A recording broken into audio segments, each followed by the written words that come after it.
What happens when a fashion icon sits down for what should be a simple interview and it turns into one of the most uncomfortable moments in daytime television history?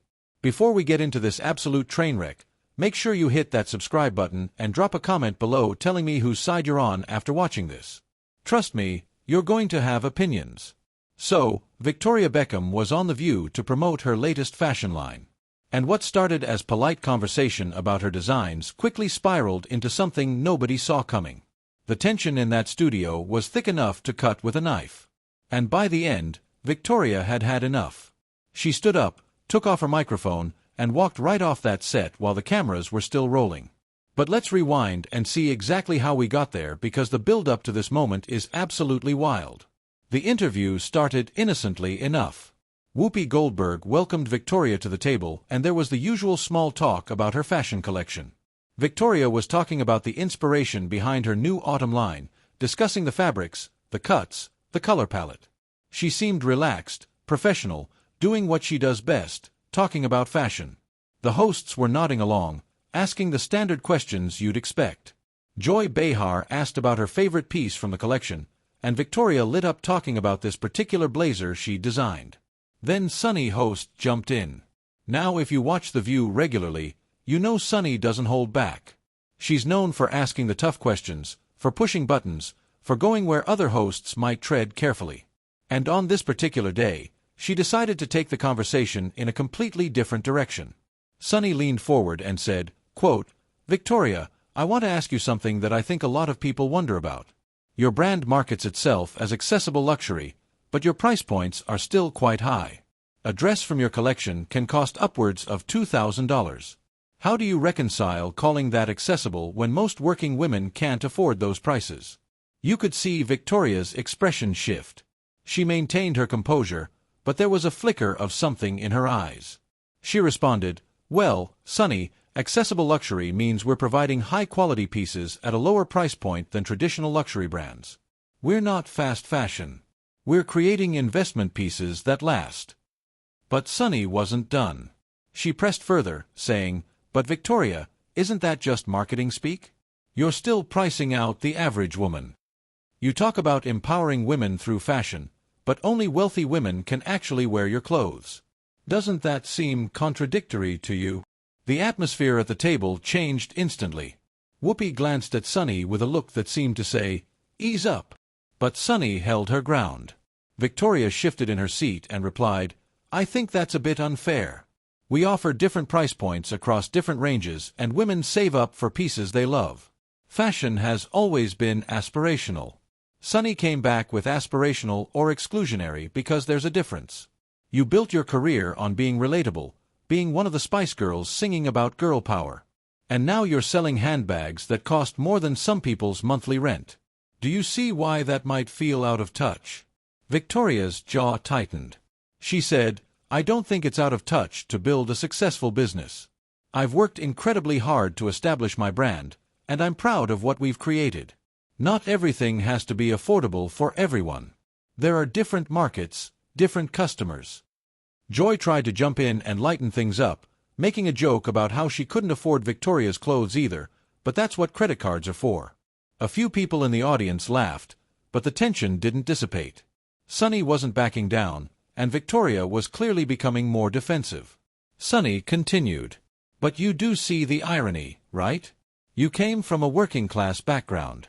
You've talked about your father driving you to auditions, about not coming for money, and now you're creating products that people from that same background could never afford?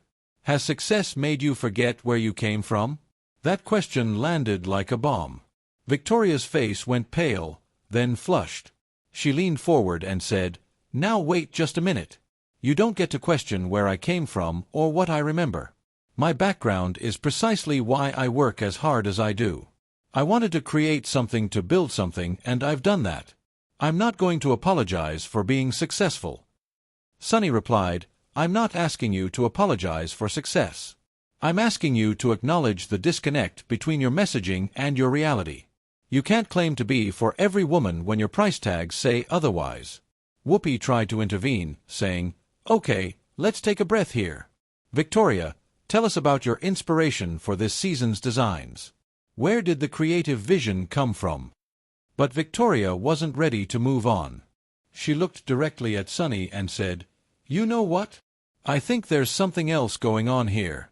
This isn't really about price points, is it? This feels personal." Sunny's eyebrows shot up. She responded, "Personal? I don't even know you personally, Victoria. I'm asking questions that I think our viewers want answered. If that makes you uncomfortable, maybe that says something about the questions themselves." Victoria shot back. "Or maybe it says something about the way you're asking them. There's a difference between journalism and an attack. And right now, this feels like an attack." The studio went quiet. You could hear the audience shifting in their seats. The other hosts looked uncomfortable. Anna Navo tried to step in, suggesting they talk about Victoria's family, her children. Anything to change the subject, but the damage was done. The energy had shifted into something combative, something that couldn't be easily walked back. Sunny, to her credit, or perhaps her detriment, depending on your perspective, didn't back down. She said, "Victoria, if asking you to explain your business model feels like an attack, then maybe you need to examine why that is. These are fair questions. You put yourself in the public eye. You market products to women. And those women have a right to question the narrative you're selling." Victoria's voice rose slightly as she responded, "And I have a right to build my business however I see fit. I've never claimed to be a bargain brand. I've never lied about what I'm selling. If people can't afford my clothes, there are plenty of other options out there. I'm not forcing anyone to buy anything." Sunny leaned back in her chair, a slight smile on her face that seemed to irritate Victoria even more. She said, "You're absolutely right. You're not forcing anyone, but you are using your platform, your influence, and your past as a pop star who sang about friendship and girl power to sell an image of accessibility that doesn't actually exist, and I think it's worth calling that out." Victoria looked around the table as if searching for support from the other hosts. Whoopi looked torn. Joy looked uncomfortable. And Sarah Haynes seemed to be trying to disappear into her chair. No one was jumping in to defend her, and you could see that realization dawn on Victoria's face. She turned back to Sunny and said, "You know what, Sunny? I came here to talk about fashion, about creativity, about the work that goes into building a brand. I didn't come here to be ambushed and lectured about class politics by someone who clearly has an agenda." Sunny's expression hardened at the word agenda. She sat up straighter and said, "An agenda? My agenda is asking questions that matter to real people. If you think that's an ambush, then maybe you're not used to being challenged. Maybe everyone around you just tells you what you want to hear." Victoria let out a sharp laugh, one that had no humor in it whatsoever. She said, "That's rich coming from someone sitting at this table. You think you're speaking for real people? You're on national television making what I'm sure is a very comfortable salary sitting in your designer chair. Probably wearing makeup that costs more than most people spend on groceries. Don't lecture me about being out of touch." The audience gasped. You could feel the shift in the room. This wasn't just a disagreement anymore. This was getting personal on both sides. Whoopi put her hand up and said, "Okay, ladies, I think we need to pump the brakes here. This is getting heated, and we need to remember we're all professionals here." But Sunny wasn't done. She looked at Victoria with steel in her eyes and said, "The difference between you and me, Victoria, is that I'm not selling a fantasy of accessibility while charging luxury prices. I'm not pretending to be something I'm not. You want to be a luxury brand? Fine, own it. But don't market yourself as the every woman's designer when that's clearly not what you are." Victoria's voice went cold. She said, "You don't know anything about my business, about my customers, about what we've built.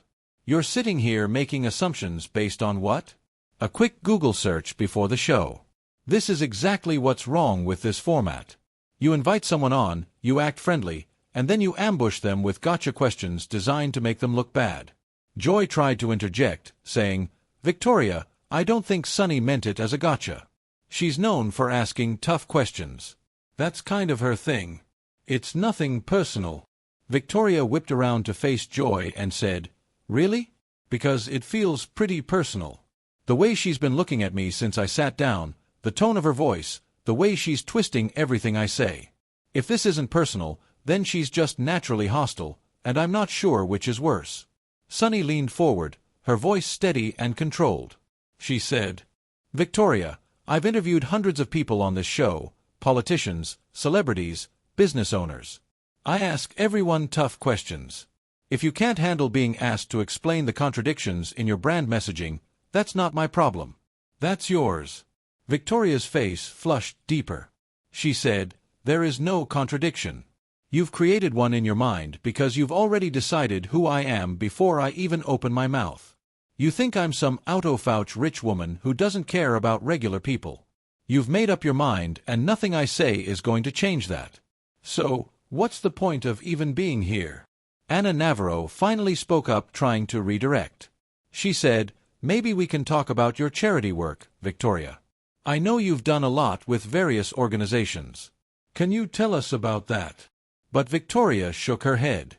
She said, "No, I want to finish this conversation because I think what's happening here is important. Sunny asked me if success made me forget where I came from, and I want to answer that properly. No, it hasn't. Every single day. I remember being that girl who had big dreams and people telling me I'd never make it. I remember being told I couldn't sing, that I was just the pretty one, that I'd never be taken seriously. And I worked my entire life to prove those people wrong. I built a fashion brand from nothing with no formal training, just passion and determination. So, when someone like Sunny sits across from me and implies that I've abandoned my roots or that I'm some kind of fraud, yeah, I take that personally." Sunny didn't miss a beat. She responded, "And when women who grew up like you did look at your collection and can't afford a single piece, how do you think that makes them feel? When they see you talking about empowerment and confidence through fashion, but they're priced out before they even walk in the door. Your success story is admirable, Victoria. No one's taking that away from you. But success doesn't exempt you from criticism, and it doesn't mean your business practices align with your messaging." Victoria's hands gripped the edge of the table. She said, "My business practices are sound. We employ people. We create jobs. We contribute to the economy. We're not some fast fashion brand churning out cheap clothes made in sweatshops. We pay fair wages. We use quality materials. And yes, that costs money. I'm not going to apologize for running an ethical business just because it doesn't fit your narrative of what I should be." Sunny shot back. "I'm not asking you to run a sweatshop. I'm asking you to own what you are. You're a luxury brand. Say it. Stop hiding behind words like accessible and investment pieces. Just be honest about who your customer is." Victoria stood her ground. She said, "I am being honest. Accessible luxury is a real market segment. It exists between fast fashion and high luxury. That's where we sit. Just because you don't like the term doesn't mean it's dishonest." Sunny tilted her head slightly and said, "So, a $2,000 dress is accessible to whom exactly? Help me understand what percentage of women watching the show right now could buy that dress without it being a significant financial strain. 10%, 5% less." Victoria's voice rose. She said, "Not everything is about mass market appeal. Not every brand has to cater to everyone. There are luxury car brands, luxury hotels, luxury everything. No one questions them. But because I'm a woman who built a fashion brand, suddenly I'm supposed to make sure every single person can afford what I create. That's not realistic and it's not fair." Sunny leaned in closer. She said, "Those luxury brands don't claim to be accessible. They own their exclusivity. You want it both ways. You want the prestige of luxury, but the relatability of accessibility. And I'm saying you can't have both. Pick one." The tension was suffocating at this point. Whoopi tried again to steer things away, saying, "I think we've explored this topic pretty thoroughly. Let's talk about something else. Victoria, you have 4 children. How do you balance being a mom with running a global brand?" But Victoria wasn't ready to let it go. She looked at Sunny and said, "Why do you care so much? Seriously, why is this so important to you? There are actual problems in the world. People are struggling with real issues, and you're sitting here grilling me about the price of a dress. What is this really about?" Sunny's expression didn't change. She said, "It's about authenticity. It's about women being sold a story that doesn't match reality. You have influence, Victoria. Young women look up to you, And when you tell them they can feel empowered through fashion, but then price them out of your brand, that sends a message whether you intend it to or not. Victoria shook her head slowly. She said, "So, I'm responsible for how people interpret my brand now. I'm responsible for their feelings about prices. I didn't personally set out to exclude them. This is insane. I design clothes. That's it. I'm not a politician. I'm not a social worker. I'm a designer. And if people want to buy my clothes, great. If they don't, that's fine too. But I'm not going to sit here and be made to feel guilty for being successful." Sunny's voice remained calm but firm. She said, "No one's asking you to feel guilty about success, but I am asking you to acknowledge reality. Your brand targets women with disposable income. That's fine. Just say that. Don't pretend it's something it's not."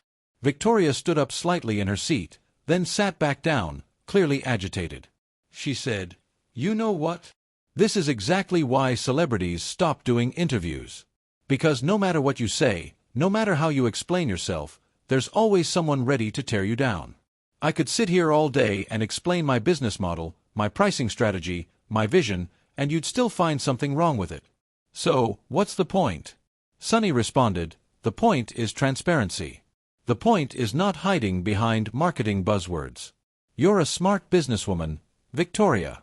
You know exactly what you're doing. Own it." Victoria's voice went quiet, which somehow made it more intense. She said, "I do own it. Every single day, I own my success, my failures, my decisions. What I don't own is your perception of me, and I'm not going to sit here and let you project whatever issues you have onto me and my brand." Sunny's eyebrows raised at that last comment. She said, "My issues. Now, we're getting somewhere. What issues do you think I have, Victoria? Please enlighten me." Victoria realized she'd crossed a line, but instead of backing down, she pushed forward. She said, "You clearly have an issue with successful women who don't fit into your box of what they should be. You want me to apologize for charging what my products are worth. You want me to feel bad about building something? That sounds like your issue, not mine." The audience was completely silent now. Even the crew members had stopped moving. Everyone was watching this unfold in real time, and you could tell nobody knew quite how to stop it. Whoopi put both hands on the table and said, "All right, this has gone far enough. We need to take a break. Let's go to commercial." But before anyone could signal to cut away, Sunny spoke again. She said, "Victoria, I don't have an issue with successful women. I have an issue with dishonesty. And if pointing that out makes you uncomfortable, maybe you need to ask yourself why." Victoria's voice was razor-sharp now. She said, "You keep using that word dishonest, as if I'm lying to people. I've never lied about anything. Every price is clearly marked. Every product description is accurate. Every interview I've ever done, I've been honest about my journey, my struggles, my goals. What exactly have I been dishonest about? Please be specific." Sunny didn't hesitate. She said, "You're dishonest about your target market. You're dishonest when you use your working-class background as a marketing tool while selling products that working-class women can't afford. You're dishonest when you talk about inclusivity and empowerment, but your size range stops at a 14 and your prices start in the thousands. That's the dishonesty I'm talking about." Victoria's face went through several emotions at once. Shock, anger, hurt, and then something harder. She said, "My size range. Now you're criticizing my size range. Is there anything about my brand you do like, Sunny? Or did you just invite me here to take shots?" Sunny remained composed. She said, "I didn't invite you. The show invited you. And yes, I'm going to ask difficult questions because that's what journalists do. If you only want softball questions and compliments, maybe don't come on a talk show known for tough conversations." Victoria laughed again. That same humorless laugh from before. She said, "Tough conversations? Is that what this is? Because from where I'm sitting, this feels like a hit job. You've decided I'm the villain in your story about inaccessible fashion, and nothing I say is going to change your mind." Joy jumped back in, her voice more assertive this time. She said, "Okay, I think both of you have made your points. Victoria, you're proud of your brand and what you've built. Sunny, You think the messaging could be clearer? Can we agree to disagree and move on? But Sunny wasn't ready to move on. She looked at Joy and said, "No, I don't think we can just move on. This matters. Women are constantly sold products and ideas that are wrapped in empowerment language, but don't actually empower anyone except the people making money, and we just accept it. We nod along and say, 'Oh, how nice.' And nobody asks the hard questions." "Well, I'm asking." Victoria slammed her hand on the table, not violently, but firmly enough to make a point. She said, "And I'm answering. But you don't like my answers, so you keep pushing and pushing and pushing. What do you want from me, Sunny? What would make you happy? Should I slash all my prices in half? Should I give everything away for free? Would that satisfy you?" Sunny's voice went steely. She said, "I want you to stop insulting the intelligence of women by pretending your brand is something it's not. That's all. It's actually very simple." Victoria stared at her for a long moment. Then she said, "You know what I think? I think you resent success. I think you see someone who's built something from nothing, and instead of celebrating that, you want to tear it down. You want to find the flaws, the contradictions, the ways it doesn't live up to some impossible standard you've set. And I'm tired of it. I'm tired of women tearing down other women instead of lifting each other up." Sunny's response came fast. She said, "Don't you dare play that card. Don't you dare suggest that because I'm asking you tough questions, I'm not supporting women. I support women by holding powerful people accountable regardless of gender. And you're powerful, Victoria. You have influence that comes with responsibility." Victoria shot back, "And you have a platform. This show reaches millions of people. You also have responsibility. And right now, you're using that platform to bully me on national television."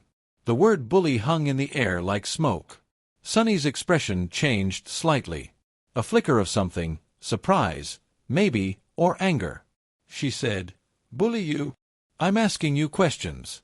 If you feel bullied by questions, that's concerning." Victoria leaned forward, her voice intense. She said, "There's a way to ask questions, and there's a way to attack someone. You've been attacking me from the moment this topic came up.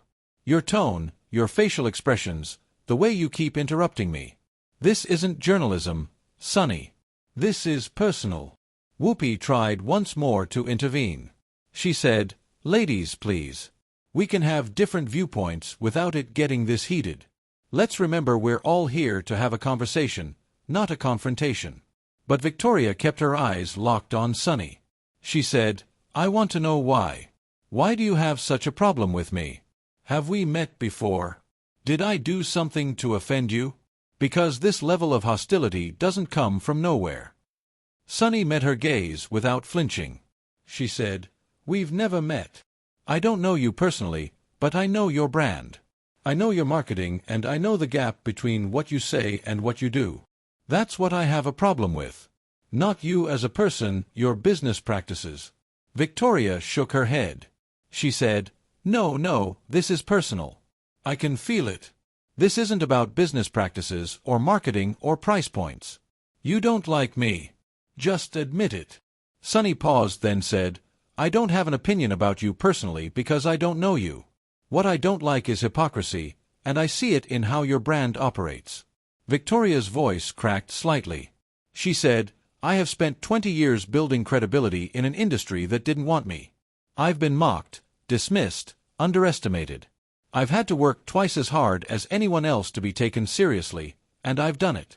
I've earned my place. So when someone sits across from me and calls me a hypocrite, calls me dishonest, suggests that I'm exploiting women, yeah, I take that personally because that's my life's work you're attacking." Sunny's expression softened just a fraction. But her words remained firm, she said. "And that life's work includes choices. Choices about pricing, about sizing, about marketing. Those choices have consequences, and those consequences are fair game for discussion." Victoria wiped at her eye quickly, though it was hard to tell if there were actual tears or if she was just exhausted. She said, "I've made choices. Yes, every business owner makes choices, and I've made them based on what I believe in, what I think is right, what's sustainable for my company. Are they perfect? No, but they're mine, And I'm not going to let you sit there and tell me they're wrong just because they don't align with your worldview. Sunny replied, I'm not saying they're wrong. I'm saying they contradict your messaging. That's a fact, not an opinion. Victoria's composure was cracking. She said, it's not a fact. It's your interpretation, and you're treating it like gospel truth. You're not interested in a conversation. You're interested in being right. And I'm not going to keep defending myself against charges that aren't fair. Anna tried to step in with a different approach. She said, Victoria, what would you say to a young woman who loves your designs but can't afford them? What advice would you give her? Victoria turned to Anna, seeming grateful for a different voice. She said, I'd tell her to save up if she really wants the piece, or to look for sales. Or to find inspiration from the designs and recreate them in her own way. Fashion is about creativity, not just consumption. But Sunny wasn't done, she said. Or you could tell her that your brand isn't for her. That would be honest. Victoria's head snapped back towards Sunny. Her voice was barely controlled now. She said, Why are you so determined to paint me as some elitist monster? Why can't you accept that I've created something valuable that, yes, costs money, quality costs money, craftsmanship costs money, fair wages costs money. All of that factors into pricing. I'm not running a charity. I'm running a business, Sunny said. Then market it as a business. Market it as luxury. Stop with the accessible rhetoric. Victoria stood up slightly in her chair again, and this time she didn't sit back down. She said, I will market my brand however I see fit. I don't answer to you. I don't need your approval, and I certainly don't need your permission to define what my brand is or isn't. Sunny remained seated, her posture relaxed, but her eyes sharp. She said, You're right. You don't answer to me, but you do answer to your customers. And when your customers feel misled by your marketing, that's worth discussing. Victoria was fully standing now, her hand gripping the back of her chair. She said, My customers are not misled. My customers love what we create. They understand the value.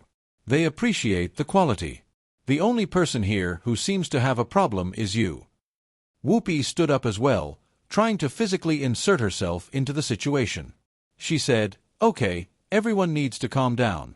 Victoria, please sit back down. Sunny, let's move on to a different topic. This has gone on long enough. But Victoria shook her head. She said, No, Whoopi. I appreciate what you're trying to do, but I'm not going to sit back down and pretend this is okay. This isn't a conversation. This is an interrogation, and I didn't sign up for this. Joy said, Victoria, we have tough conversations on this show all the time. It's part of what we do. Nobody's trying to attack you personally. Victoria turned to Joy, her voice rising. She said, Then what would you call it? Because from where I'm standing, I've been called dishonest, hypocritical, out-of-touch elitist. I've had my business practices questioned, my integrity questioned, my motives questioned, and all I came here to do was talk about fashion. So tell me, Joy, what would you call that? Sarah Haynes finally spoke up, her voice gentle. She said, I think maybe we all got a little heated. These topics are passionate. Maybe we can all take a breath and reset. But Sunny wasn't backing down. She looked up at Victoria and said, If you can't handle criticism about your business, maybe you shouldn't be in the public eye. This comes with the territory. That was it. That was the moment. Victoria's face went completely still. She reached up and started removing her microphone, her hands shaking slightly. She said, You know what? You're absolutely right about one thing, Sunny. I don't have to be here. I don't have to sit here and take this. I was told this would be a friendly interview about my collection. Instead, I've been ambushed and insulted for the past 20 minutes. Whoopi's voice went urgent. She said, Victoria, wait. Don't do this. Let's just take a break, regroup, and come back to this. Victoria unclipped the microphone pack from her waist and set it on the table. She said, I'm not coming back to this. I came here in good faith. I answered questions honestly, and it wasn't enough. It's never enough. So, I'm done. Anna stood up and tried to reach for Victoria's arm. She said, Please, let's just talk about this. We don't want you to leave. Victoria pulled her arm back gently but firmly. She said, "With all due respect, Anna, I think one person at this table does want me to leave. She's wanted me gone from the moment I sat down. So, I'm giving her what she wants." Sunny finally stood up as well. Her voice was calm, but there was an edge to it. She said, "Victoria, I didn't want you to leave. I wanted you to be honest. There's a difference." Victoria let out an exhausted laugh. She said, "Honest? I've been nothing but honest. The problem is my honesty doesn't match your narrative. You've decided who I am, what my brand is, what I represent, and no amount of honesty is going to change that. So, what's the point?" Sunny said, "The point is accountability. The point is that when you put yourself out there, when you sell products, when you influence people, you have to be willing to answer hard questions." Victoria picked up her purse from beside her chair. She said, "I've answered hard questions my entire career. I've dealt with criticism, with skepticism, with people doubting me at every turn. But there's a difference between hard questions and hostility. And you crossed that line a long time ago." Whoopi moved closer, her voice almost pleading now. She said, "Victoria, as the moderator of this show, I'm asking you to please stay. We can change direction. We can talk about anything else you want to talk about. Your family, your charity work, anything." Victoria looked at Whoopi, and for a moment, it seemed like she might reconsider. Then she glanced back at Sunny, who was still standing, arms crossed, expression unreadable. Victoria shook her head and said, "I appreciate that, Whoopi. I really do, but my heart rate is through the roof right now. I'm upset. I'm frustrated. And I don't trust myself to continue this conversation professionally. So, the best thing for everyone is for me to leave." Joy tried one more time. She said, "We've had heated debates before and people have stayed. You can stay. We want you to stay." Victoria's voice was quieter now, tired. She said, "Maybe other people can compartmentalize better than I can. Maybe they can just shake it off and keep going. But I can't. Not right now. This hit too close to home for me. My brand is my baby. I've poured everything into it. And sitting here listening to it be torn apart, listening to my integrity being questioned. I just can't do it anymore." Sunny spoke again, her voice softer than before, but still firm.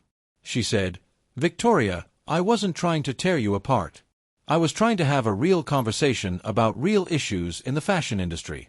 If that felt personal, I'm sorry, but the questions were valid." Victoria looked at her, really looked at her for a long moment. Then she said, "Maybe they were valid to you, but to me, they felt like an attack, and I know the difference. I've been in this industry long enough to know when someone is genuinely curious versus when someone has an agenda. And you had an agenda today, Sunny. You can deny it all you want, but I felt it from the beginning." Sunny started to respond, but Victoria held up her hand. She said, "I'm not interested in continuing this debate. I'm leaving. I hope you got what you wanted out of this."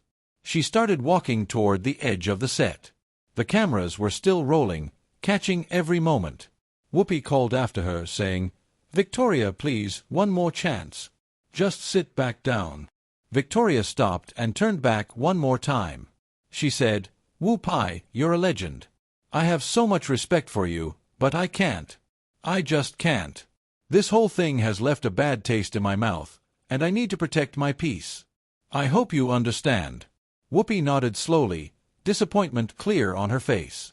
She said, "I understand. I'm sorry it went this way." Victoria looked at the other hosts. She said to Joy, Anna, and Sarah, "Thank you for trying to keep things civil. I appreciate that." And then she looked at Sunny one last time. The two women locked eyes for what felt like an eternity. Victoria didn't say anything. She didn't have to. The look said everything. Then she turned and walked off the set. The studio erupted in confused murmurs. The audience didn't know how to react. The producers were scrambling. The remaining hosts stood frozen for a moment, unsure what to do. Whoopi finally sat back down and addressed the camera directly. She said, "Well, that was unexpected. We're going to take a break and we'll be right back." But before they could cut to commercial, Sunny sat down as well. She looked directly at the camera and said, "Sometimes conversations get uncomfortable. That doesn't mean they're not important. We'll be back after this." When they came back from commercial, Victoria's chair was empty. Whoopi addressed it head-on. She said, "As you saw, Victoria Beckham has left the show. These things happen. We have passionate discussions here and sometimes people don't agree. We respect her decision to leave and we wish her well," Sunny added. "And we stand by the questions that were asked. These are important conversations about accessibility, about marketing, about the messages we send to women, even if they're uncomfortable." The energy was off for the rest of the show. The host seemed distracted, and the whole thing had an awkward cloud hanging over it. What was supposed to be a simple fashion segment had turned into one of the most dramatic moments in the show's history. So, now I want to hear from you. Make sure you hit that subscribe button if you haven't already, and drop a comment below answering this question. Do you think Sunny crossed the line with her questioning, or was Victoria too sensitive to handle legitimate criticism about her brand? Let me know where you stand because this one has divided the internet and I want to know what side you're on. Comment below right.